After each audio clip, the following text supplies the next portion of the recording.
là gì để ta đã mất niềm tin không hoài nghi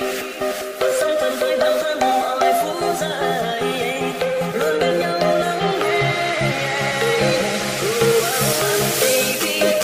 để không phải như tình yêu rồi sẽ biệt ly chẳng bao giờ khiến người kia để ôm đi ta vui khi giữ nhau yên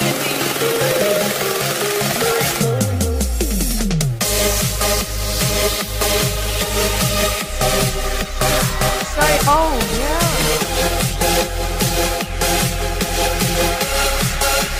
Na na na.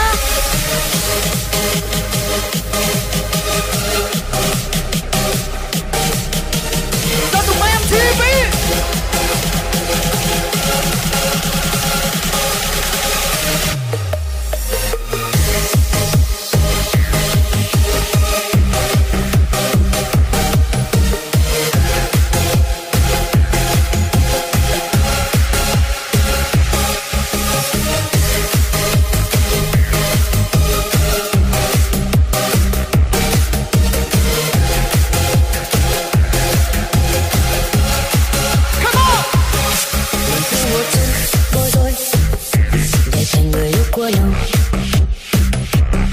mình thiếu khoảnh khắc say đắm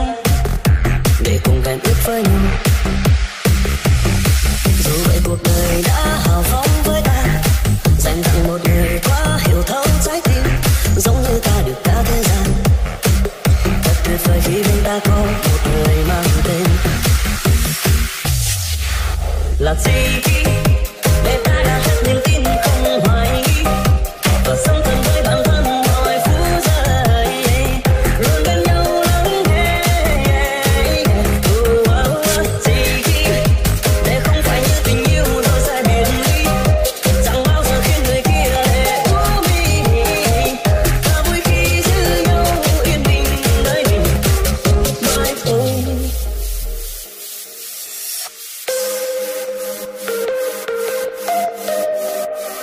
là tôi vẫn còn đứng nơi đây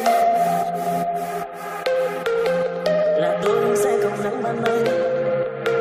làm gì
là gì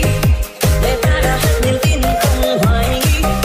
và sống thân với bản thân mọi phút giây luôn bên nhau lắng nghe gì để không phải như tình yêu rồi sẽ biệt ly chẳng bao giờ khiến người kia để ôm đi ta vui khi giữ nhau yên bình nơi mình mãi ôm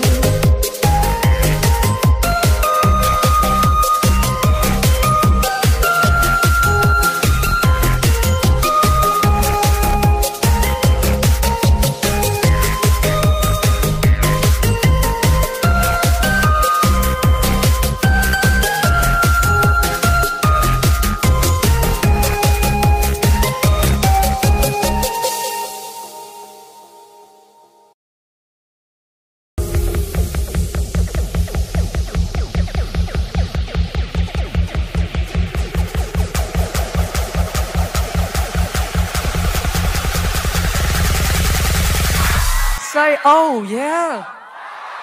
Say yeah.